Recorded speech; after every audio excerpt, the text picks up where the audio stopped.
Hello, আসসালামু আলাইকুম। কেমন আছেন সবাই? আজকে আমি চলে গিয়েছিলাম কিছু গাছ কিনতে। এই তো এটা মোহাম্মদপুরের রিং রোডে রাস্তার পাশেই গাছের দোকানটা। এই গাছের দোকানে সব রকম গাছই পাওয়া যায়, সাথে ফুলের টব পাওয়া যায়। আমি একটা মনস্টার প্লান্ট এই যে দেখছেন এটা নিয়েছি। সাথে কৈলাস, অ্যাগ্লোনিমা, তারপরে এই তো স্নেক প্লান্ট, কিছু এরকম কিছু গাছ নিয়েছি। আমার বারান্দার গাছগুলো প্রায় মরে গিয়েছিল। তো আমি এই গাছগুলো নিয়ে এই তো বাসায় চলে এসেছি। গাছগুলো নামিয়ে নিচ্ছি রিক্সা থেকে। আর এই গাছগুলো আমি রোপণ করব। এই তো আমাদের বাসার নিচে একটা বিড়াল আছে, বিড়ালটা খুবই দুষ্ট। সে আমার গাছগুলোর ব্যাগগুলো টানাটানি করছিল। সে আমাদের সাথে এই তো লিফটেও উঠে গিয়েছে, সে লিফট থেকে নামছে না, গাছগুলো টানাটানি করছে। তো এই তো আমি আর এবার গাছগুলোকে নিয়ে আমি বাসায় নামবো। এই তো আমি বাসার কাছে চলে এসেছি, গাছগুলো নিয়ে নামছি। আমি যেহেতু গাছগুলো বারান্দায় রাখবো, তাই গাছগুলো বারান্দায় নিয়ে এসেছি। গাছগুলো বেশ সতেজ ছিল। আমি একটা গাঁদা ফুলের গাছও নিয়ে নিয়েছিলাম, আমার শাশুড়ির অনেক পছন্দের গাছ, ওই জন্য আমি নিয়ে এসেছি। আমার কিছু পাখিও রয়েছে দেখছেন, আমি এই পাখিগুলা রাখি বাসায়। আমার ছোট বাচ্চা আছে ওর জন্য। এই যে গাছগুলো দেখছেন, গাছগুলো একটু যত্ন করা কম হয়েছে আর পানি দেওয়া কম হয়েছে, যে কারণে গাছগুলো প্রায় মরে যাচ্ছে।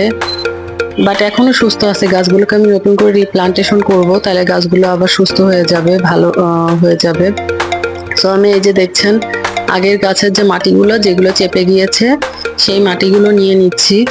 নিয়ে এই মাটিগুলো এখন হাত দিয়ে ভালো করে ঝুরঝুরা করব। ঝুরঝুরা করে এর মধ্যে বিভিন্ন সার মিশিয়ে আবার নতুন করে গাছগুলো লাগিয়ে দিব, তাহলে গাছগুলো আবার তরতাজা হয়ে উঠবে।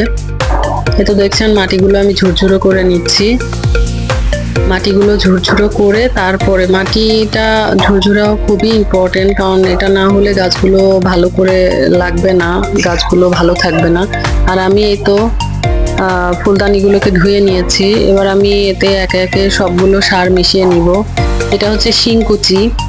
শিংকুচি আমি 2 মুঠের মতো দিয়ে নিলাম এক গামলা মাটিতে।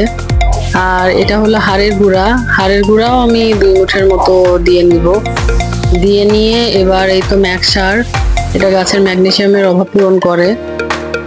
আর কিছুটা বালি নিয়ে আমি সবগুলো একসাথে মিশিয়ে নিচ্ছি। খুব ভালো করে মিশাতে হবে যাতে মাটির প্রত্যেকটা মাটিতে এটা মিশে যায়। এবার আমি এই যে টবের নিচে যেগুলো পানি নিষ্কাশনের জায়গা, সেখানে পাথরের কুচি দিয়ে নিচ্ছি যাতে পানিটা ভালো করে বের হতে পারে।